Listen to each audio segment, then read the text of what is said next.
Louvado seja o nome do Senhor. Essa semana já é uma semana que vai se comemorar, né? A independência do Brasil, chamado Dia da Pátria. E obviamente quando é Dia da Pátria se levanta a bandeira do Brasil, né? E, enfim. Mas quem é a nossa bandeira? Eu quero falar sobre isso. Quero dizer para os irmãos que o Senhor é a nossa bandeira. O Deus que nós servimos, Ele tem que ser a nossa bandeira, porque Ele é infalível. Queria que você abrisse a sua Bíblia no livro de Êxodo, segundo livro da Bíblia, capítulo 17.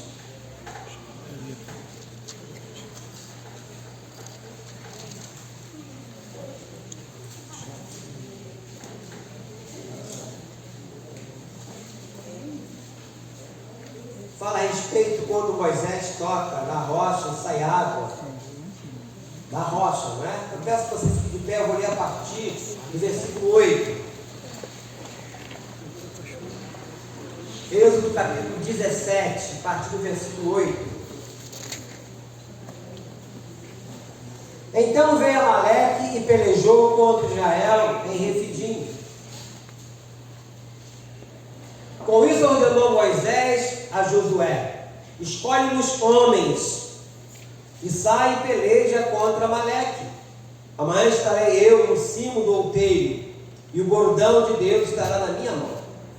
Fez Josué como Moisés lhe dissera, e pelejou contra Amaleque. Moisés, porém, Arão e Ur subiram ao cimo do outeiro. Quando Moisés levantava a mão, Israel prevalecia. Quando, porém, ele abaixava a mão, prevalecia Amaleque. Ora, as mãos de Moisés eram pesadas. Por isso, tomaram uma pedra e a puseram por baixo dele, e ele nela se assentou. Arão e Ur sustentavam-lhe as mãos, um de um lado e o outro do outro. Assim ficaram as mãos firmes até o pôr do sol. E Josué desbaratou Amaleque e a seu povo a fio de espada. Então disse o Senhor a Moisés: escreve isto para a memória num livro e repete-o a Josué, porque eu hei de riscar totalmente a memória de Amaleque de debaixo do céu. E Moisés edificou um altar e lhe chamou: o Senhor é a minha bandeira. E disse: porquanto o Senhor jurou, haverá guerra do Senhor contra Amaleque, de geração em geração. Querido Deus, eu quero te louvar e te bendizer por esse momento para nós precioso, a qual nos colocamos aqui perante o teu altar, para ouvir e aprendermos da tua santa palavra. Fale aos nossos corações, dando entendimento e a compreensão em tudo que será, ó Deus amado, ministrado aqui. Como teu arauto, me coloco nesta brecha. Usa-me, ó Deus, nessa ministração, que eu não acrescente nada e não tire nada do que está escrito aqui, mas tudo que eu falar e fizer, seja para a honra e glória do nome santo do nosso Senhor Jesus Cristo. Se todos um amém? Amém. Podem sentar. Eu vou começar de trás para frente, só para fazer uma lembrança aqui. No versículo 14 diz assim: então disse o Senhor a Moisés: escreve isto para a memória num livro e repete-o a Josué, porque eu hei de riscar totalmente a memória de Amaleque de debaixo do céu. Você sabe quando é que se cumpriu isso? Lá no livro de Samuel, 1 Samuel, capítulo de número 15, quando Deus fala para Samuel, dá uma ordem ao primeiro rei de Israel, que foi Saul: vai, mata o rei Agag, todos os amalequitas, não deixa nada vivo, nem mulher, nem criança, nada, passa o cerol. Esse é o passo ferol da minha parte. Mata todo mundo. O que fez o rei? Poupou o Amaleque, o Agag, poupou lá as ovelhas, e aí ele perdeu o reinado dele. Mas se cumpriu a palavra de Deus. Pode demorar. Por isso, meus irmãos, estou falando isso. Por isso, do perigo de você se associar a qualquer tipo de rebelião. Eu falo assim: começou um trabalho ali, procura saber como é que aquela igreja começou. É fruto de quê? A raiz dessa igreja foi aonde? de geração a geração, de séculos, mas se cumpriu. Lá no livro de Samuel, que Deus falou que iria arriscar ele do mar. Então tem que ter muito cuidado no dia de hoje, no lugar onde nós vamos colocar a nossa vida. Ah, mas aqui tem muita gente, está uma bênção, é maravilhoso. Cuidado, cuidado, para você lá na frente não ser surpreendido.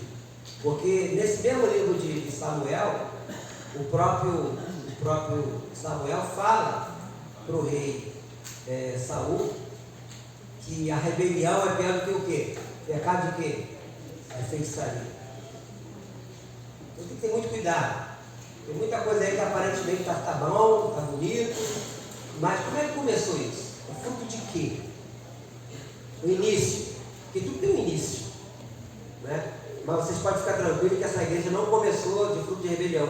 Ela começou no coração do pastor Dinei, depois eu vim para cá, começamos sem conhecer ninguém aqui, Coelho da Rocha, e ali muita oração, joelho no chão, a gente orava, não via ninguém na igreja, convidava, não via ninguém, e orando, e aos poucos as pessoas vieram chegando, né? Demorou um pouco, demorou. Mas toda árvore frondosa, ela começa com uma sementinha, que ela demora a crescer, mas depois que ela cresce e fica frondosa, é ruim dela cair. Normalmente uma planta que acaba rápido é aquela que cresce rápido. Pode ver se não é. A alface que cresce rápido, a couve, pode ver, as plantas que crescem rápido acabam rápido. Mas aqui são mais duradouras, né? Demora, né? Eu só quis trazer, só para trazer isso também para os irmãos. A mão depois você chega para pastor, eu não quero mais congregar aqui, eu vou procurar um outro lugar, ou já encontrei outro lugar. Procura saber, conhecer a história. Toda igreja tem uma história do seu nascedor. A maioria das igrejas de Nova Vida começou no lar. A maioria.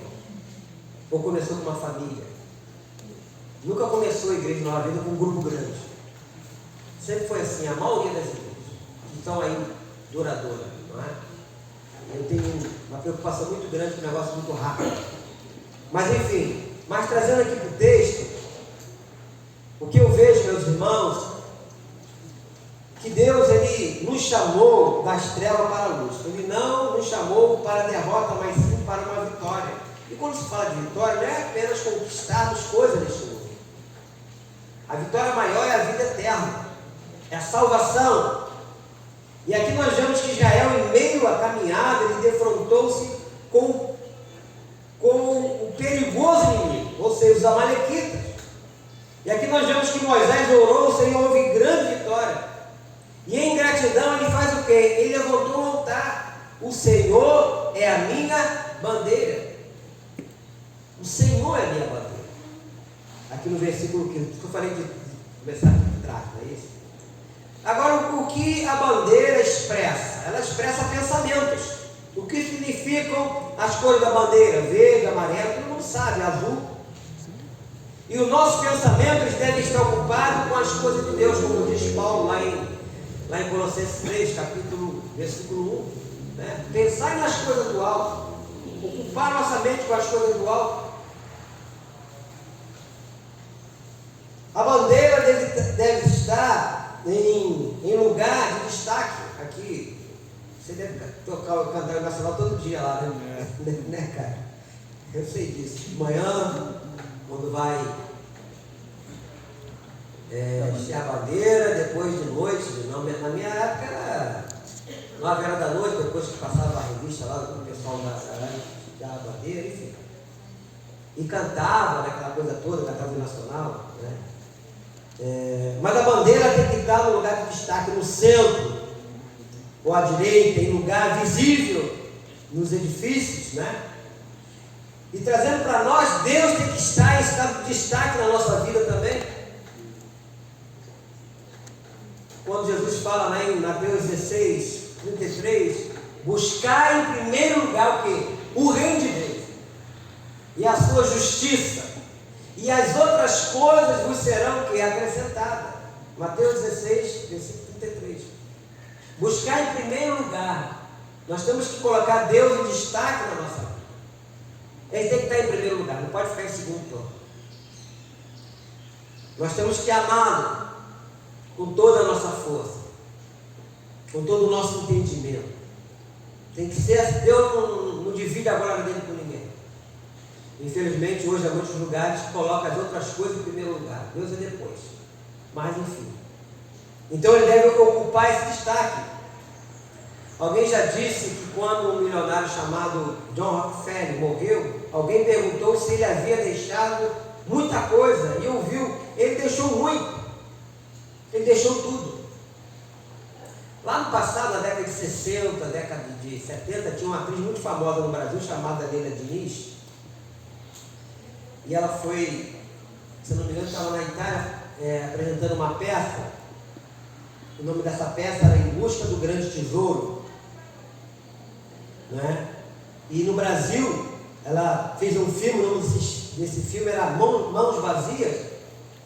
Espiritualmente ela tinha suas mãos vazias para Deus. Ela morreu num acidente de avião.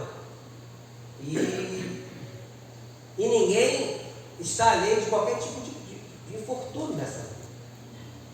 Por isso que a nossa vida com Cristo tem que ser até o fim, né?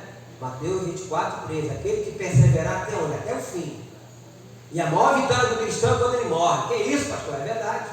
Porque quando o cristão morre, o diabo não pode fazer mais nada. Enquanto estivermos aqui vivo, pastor, bispo, seja lá quem for, nós vamos ser tentados de todas as formas para nos desviarmos do nosso Deus. Falando em irmão de oração, eu conheço muitos que eram de oração e estão afastados do caminho. Conheço vários. Ninguém está além de não ser tentado para se desviar do caminho. Porque o diabo veio para quê? Matar, roubar e destruir. E o papel dele será sempre esse: querer nos desviar da presença de Deus. Mas quando nós morremos em Cristo, ele não pode fazer mais nada. Ele perdeu. Aí podemos dizer: a terra perdeu, o céu ganhou. Por isso que a nossa mente está sempre ligada com as coisas lá do alto. A bandeira indica também a direção. Quem já participou de marcha, como eu participei quando fui militar, a bandeira vai à frente indicando a direção, o rumo. Se ela é conduzida à direita, todos seguem para a direita. Se é à esquerda, todos vão para a esquerda. Se vai em frente, todos seguem em frente. Seu lema é ordem e progresso. E quando você vê escrito ordem e progresso, indica o que? O rumo. Deus tem que ser o nosso rumo também. O nosso alvo é Cristo. Eu contei uma história uma vez aqui sobre um soldado japonês que, quando ia matar um soldado americano, ele viu que esse soldado americano estava lendo o Novo Testamento e ambos se identificaram como cristãos. Então a palavra de Deus era para eles um rumo, independente de serem inimigos, no sentido de pátria, né? Que havia na Segunda Guerra Mundial essa situação. Mas em Cristo, independente de pátria, no sentido Constituição brasileira ou americano que for, em Cristo todos somos irmãos. Eu lembro uma vez, há muito tempo, né? O bispo Walter, ele contou para a gente que ele foi numa conferência lá na África do Sul, que eles fazem de 20 anos, reunindo todas as igrejas, liderança das igrejas, de denominação, e parece que no último dia serviram uma ceia, muita gente, cada um com o seu dialeto, cada um com o seu idioma, e ele falou assim que foi um mover de Deus muito grande, porque cada um orando o Pai Nosso na sua língua, né? Mas ele falou que foi um mover de Deus muito grande no meio, ali onde eles estavam reunidos. Por quê? Porque Deus ali era uníssimo para todos, independente de idioma. Vocês estão entendendo? Aonde quer que você for estiver, em que país você estiver, você continua sendo cristão. Você pode não entender o linguajar, o idioma daquele irmão, mas se ele é um irmão em Cristo, corre nas nossas veias o mesmo sangue, o sangue de Cristo, né? Temos o mesmo Deus, e um dia vamos estar para sempre com o Senhor, louvando a Ele, né, naquele grande coral, onde todos nós vamos poder nos entendermos. Amém, queridos? Então, os cristãos primitivos também usavam um símbolo, que era o peixe, todo mundo sabe disso, que servia de seta nas catacumbas, né? E as letras formam em grego o anagrama: Jesus Cristo, Filho de Deus, Salvador. E tendo Cristo como seu rumo, eles enfrentavam as fogueiras, as arenas, as catacumbas, e muitos rasgavam suas vestes e em pedaços das mesmas, amarradas às pontas das varas, desenhavam peixe, dizendo: assim que morriam por Cristo. Eles se identificavam, eles não se escondiam, não. É muito triste quando alguém pergunta a um cristão: e aí, você agora é crente? Mais ou menos. Pô, que isso, meu? Mais ou menos? Está com medo de quê? Você nasceu de novo. O nascido de novo não tem vergonha de falar: eu sou de Cristo, eu sou de Deus, eu tenho Jesus como meu único e suficiente Salvador. Não tem vergonha não. Se você tem dúvida quanto a isso, olha a Deus: Senhor, aumente a minha fé, aumente a certeza no meu coração que Tu é o verdadeiro Deus na minha vida. Se eu tenho alguma dúvida, tire essa dúvida, porque eu já falei várias vezes aqui também que a dúvida é inimiga da nossa fé. Olhando para o texto aqui, nós vemos que havia uma luta.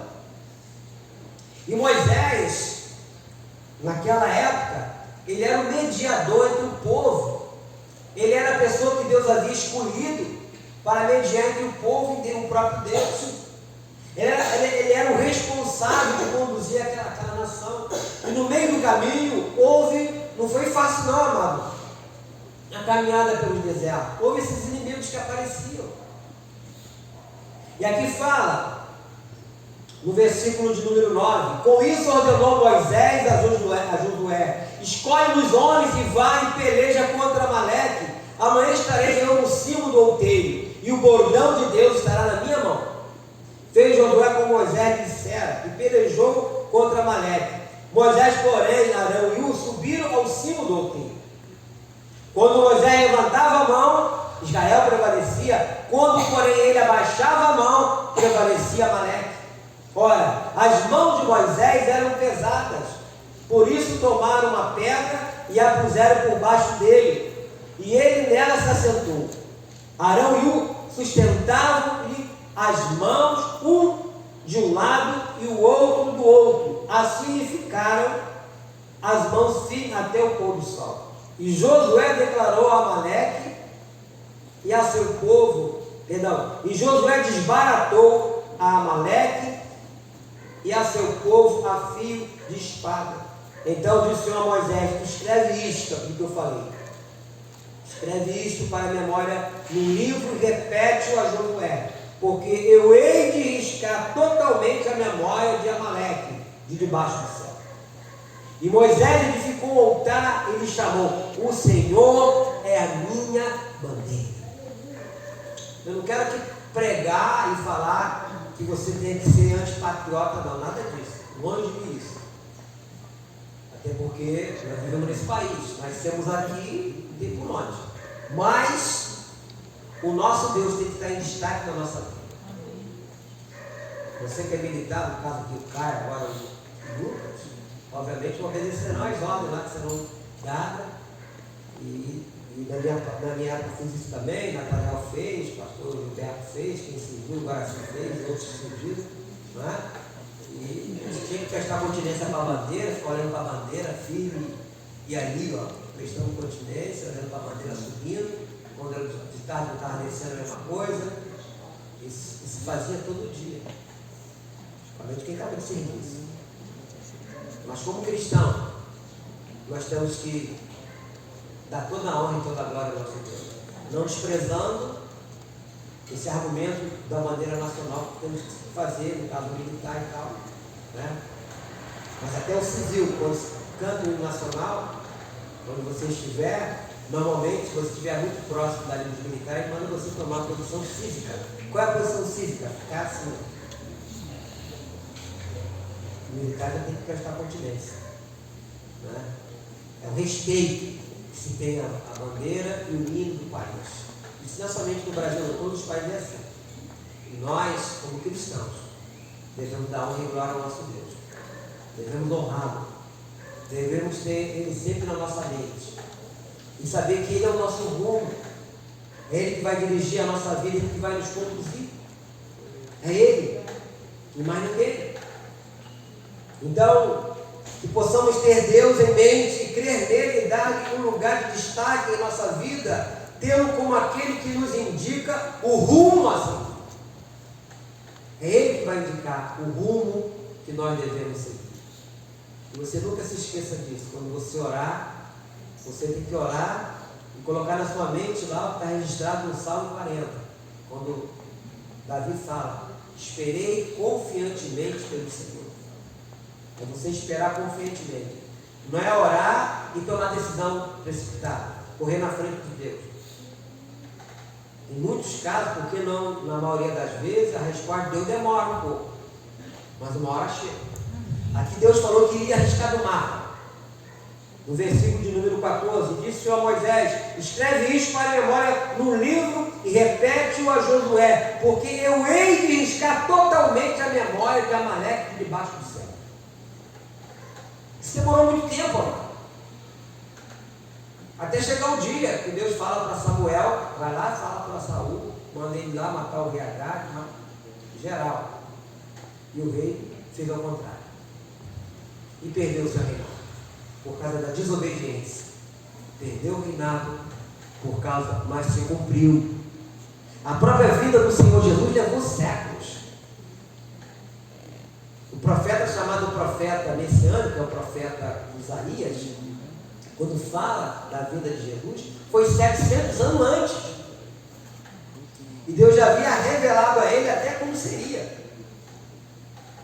a morte de Jesus. O profeta Zacarias, falando a respeito do nascimento, e você vê toda a Bíblia falando a respeito, apontando para Cristo. Apontava para Cristo, apontava para o povo dele, até o próprio tabernáculo, onde se colocava a Arca da Aliança, porque a Arca da Aliança representava a presença de Deus, dentro daquele tabernáculo, e não era qualquer pessoa que poderia entrar ali. Era um sacerdote que estava escalado para aquela missão, e se alguém curioso olhasse ali dentro, era fulminado. E aquele tabernáculo representava a gente, porque hoje nós somos o tabernáculo de Deus, amém? Você vai ver isso lá em 2 Coríntios capítulo 5, quando Paulo fala: esse tabernáculo, nós somos o tabernáculo de Deus. Nós hoje andamos e levamos a presença de Deus. Lá eles carregavam aquela arca e carregavam aquele tabernáculo, mas já representava a gente, aqueles onde Deus habitaria, a qual nós somos chamados de templo do Espírito Santo. Então hoje nós somos o tabernáculo de Deus. Então as coisas que existiam lá no passado apontavam para essa, a igreja hoje, que somos nós, não é? Então nós não podemos esquecer, temos que trazer na nossa mente as coisas do alto e não perder a nossa comunhão com Deus por causa de problemas que nos afligem, por causa de aborrecimentos, ou algumas coisas que nós não conseguimos conquistar, não conseguimos realizar. Eu quero dizer para os irmãos que 90% do que eu pensei em realizar eu não consegui, mas estou firme com o Senhor e não abandonando, não largo Ele, amém? Porque Ele tem que prevalecer a vontade dEle. É como você, em determinado momento, quando você não agrada o seu filho com alguma coisa que ele lhe pede, não é porque você quer o mal dele, porque você quer o bem. Muitas vezes ele vai te pedir coisas que vai lhe trazer problema, não é isso? Quantos pais que no dia de aniversário tinham condição, né? Ano passado pelo menos era assim: eu vou dar um carro de presente para meu filho, e aquele filho morreu num acidente de automóvel porque não tinha a mínima noção, era um inconsequente. Quantos pais arrependidos por ter feito assim, né? Aquele filho não estava preparado para possuir um carro, e hoje em dia moto nem se fala. Eu quero dizer que você não vai dirigir moto, estou falando isso não, eu estou falando no sentido das pessoas não ter essa noção. Será que isso vai ser bom? Então quando você é um pai ou uma mãe que quer dar alguma coisa para o seu filho e não dá, não é porque você é ruim, e você sabe que ele pode prejudicá-lo, prejudicá-la. E Deus é assim também, muitas vezes Deus protela para nos dar certas coisas, e às vezes até demora, porque tudo é o tempo dele. Então nós não podemos perder essa noção de que Ele que dá o rumo, como a bandeira que dá o rumo, como eu falei, né? Na marcha, quando aquele que vai com a bandeira lá na frente dobra para a direita, claro que ele obedece uma ordem do seu superior. Aí ele vai para a direita. Se ele é para a esquerda, vai para a esquerda. Não é? Se é para parar, para. Se é para seguir em frente, segue em frente. Com Deus tem que ser a mesma coisa. De nós orarmos, termos a mente ligada com as coisas do alto, esperar. Qual a decisão que Deus vai tomar? Qual a direção que Ele vai me dar? Não é isso? Mesmo que muitas das vezes eu falei aqui na quinta-feira, né? Estava falando aqui para os irmãos, que nós nunca nos acostumamos com os caminhos árduos de Deus. Na maioria das vezes o caminho com Deus é um caminho árduo. Só que ele é um caminho lá na frente proveitoso. Não é? As consequências serão proveitosas. Porque na maioria das vezes aquilo que agora é prazeroso, né? O pecado, na verdade, ele é prazeroso. Só que as suas consequências são terríveis. E muitos hoje, mesmo ainda como cristão, estão vivendo das consequências daquilo que se fez lá atrás. Deus perdoou, claro que perdoou, e perdoa, mas Deus não tira as consequências. Por isso o perigo de você não seguir o rumo a qual Deus está te dirigindo.